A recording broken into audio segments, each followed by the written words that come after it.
ça fait quand même que 2 victoires, même si ce sont 2 victoires consécutives, où les Verts, après d'autres matchs, le derby contre Lyon, le match contre Angers, ça fait pas mal de matchs d'affilée maintenant où les Verts montrent des qualités morales et une vraie volonté de rien lâcher. Maintenant, évidemment, c'est fragile et que la moindre rechute sera évidemment préjudiciable. La vraie inquiétude pour les Verts, c'est le mois de janvier et la CAN avec 7 joueurs qui vont partir. Voilà.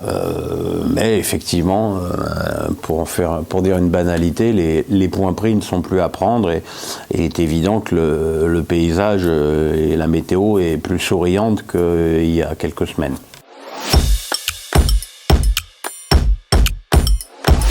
Il n'y en a pas eu pour l'instant, à ma connaissance, ce qui est loin d'être le cas en Angleterre, où ça gicle joyeusement. Je ne sais pas, je ne sais même pas si c'est à souhaiter, parce que finalement, on s'aperçoit que les changements en cours de saison sont rarement bénéfiques. Il faudra quand même surveiller le PSG avec Pochettino qui semblerait, je dis bien semblerait, être tenté par Manchester United. Il est évident que si le PSG peut récupérer Zidane derrière, le problème ne se posera pas.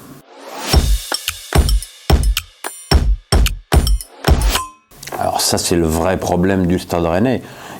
C'est pas la première fois que le Stade Rennais a des très très bonnes périodes et en général c'est vrai qu'ils tiennent pas la distance,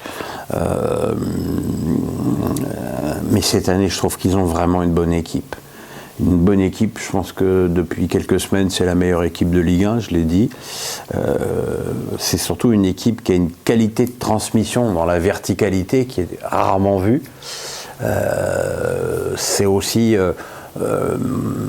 la résultante des choix de Genesio au milieu de terrain, qui a choisi des joueurs qui prennent la profondeur, comme Flavien Tey, voire même Benjamin Bourigeaud, et un joueur comme Madjer, qui est, alors lui, une incroyable révélation. L'excellente recrue de Laborde aussi. C'est vrai que les 2 derniers matchs au Roazhon Park contre Lyon et contre Montpellier étaient remarquables. Maintenant, il va falloir confirmer à l'extérieur. Donc le dernier match à l'extérieur, c'était un match nul un petit peu compliqué contre Troyes.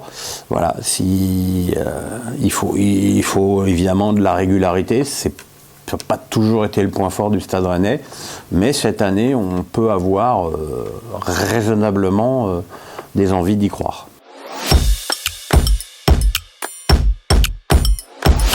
Alors je pense que c'est une énorme connerie, parce que je pense que Nasser, en termes de football, n'a aucune exigence. Je pense que ça, c'est ce qu'on appelle une légende urbaine. Je pense que la pression, elle vient de bien plus haut que Nasser. Après, quand on t'offre des joueurs comme tu en as au PSG, je veux dire qu'il est un peu inclus dans le prix, que tu as une latitude tactique limitée. Je veux dire, ce qu'on demande à Pochettino, c'est de faire évoluer le mieux possible Messi, Neymar et Mbappé. Après, il n'est pas responsable, je pense, des insuffisances du club au milieu de terrain, des errances défensives. C'est vrai qu'on n'est pas hyper convaincu par le fond de jeu du PSG. Maintenant, le PSG a bâti aussi son effectif sur des individualités. Les gardiens, Marquinhos, Verratti, Di Maria, Messi, Mbappé, Neymar. Voilà, donc on demande au PSG, on demande aux individualités du PSG de faire la différence qu'elles font depuis le début de la saison, parce que je rappelle quand même qu'ils ont 11 points d'avance.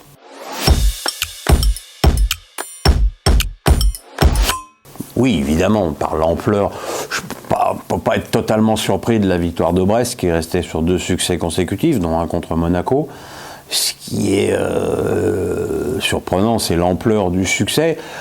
Du coup, ce qui a tout changé, c'est que Brest a marqué très tôt 2 buts et que derrière ils ont pu s'organiser, être un petit peu positionnés un petit peu plus solide derrière et contrer les Lensois. Maintenant, la thèse de l'accident, elle est vraiment valable parce que Lens a tiré 2 fois sur le poteau. J'ai pas trouvé les Lensois catastrophiques. J'ai pas trouvé que les Lensois avaient offert le visage d'une équipe qui méritait de prendre 4-0. C'est surtout la résultante du réalisme brestois. Non, on peut pas. Mais c'est quoi la solution? La Coupe du Monde, c'est dans moins d'1 an. Il fallait y penser avant. Hein. Beaucoup de gens et des très très hauts placés ont soutenu cette candidature. Hein, Zidane, Platini et beaucoup d'autres. Hein. Voilà, moi j'ai eu la chance d'aller à Doha, j'ai visité 2 stades. C'est une compétition qui va avoir pas mal d'attrait parce que c'est la première fois dans l'histoire d'une Coupe du Monde que quelqu'un pourra avoir 4 matchs dans la même journée, puisque les 2 stades les plus éloignés sont à 60 km l'un de l'autre. C'est une compétition qui va avoir lieu en hiver, donc avec des joueurs beaucoup moins usés que lors des phases finales habituelles, même si évidemment qu'il n'y ait qu'une semaine entre la fin du championnat et le premier match de Coupe du Monde est en soi une connerie monumentale, mais encore une fois, personne n'a forcé la Ligue à pas avancer de 15 jours la reprise du championnat pour laisser 3 semaines à l'équipe de France de se préparer. Mais là, comme pour le reste, gouverner, c'est prévoir. Mais pour répondre à la question initiale, non, on ne peut pas fermer les yeux, mais je ne vois pas comment on peut faire autrement.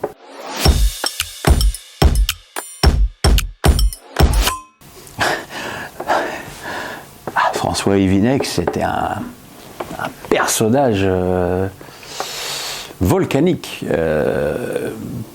Dans la colonne bien, on peut dire qu'il a mis Brest sur la carte du football français, avec des belles équipes, Guérin, Le Guen, Lama, Cabagnas, Ginola, Goicoechea. Dans la colonne des billes, voilà, il avait une gestion assez élastique de ses sous. Je me rappelle, il y avait un monsieur qui doit certainement être décédé aujourd'hui, qui avait une agence de voyage en face de la mairie de Brest, qui s'appelait Charles Paperon, qui avait décidé sa perte. Et à chaque fois que je le voyais, il avait des piles de documents comme ça. Le souvenir que j'ai de François Yvinec, c'est quand Ginola devait aller à Marseille. Jean-Pierre Bernès était allé à Marseille et qu'il était allé pour mettre la pression chez François Yvinec et que lorsqu'Yvinec l'a vu, il s'est échappé par la fenêtre et qu'il est parti en courant à travers champs.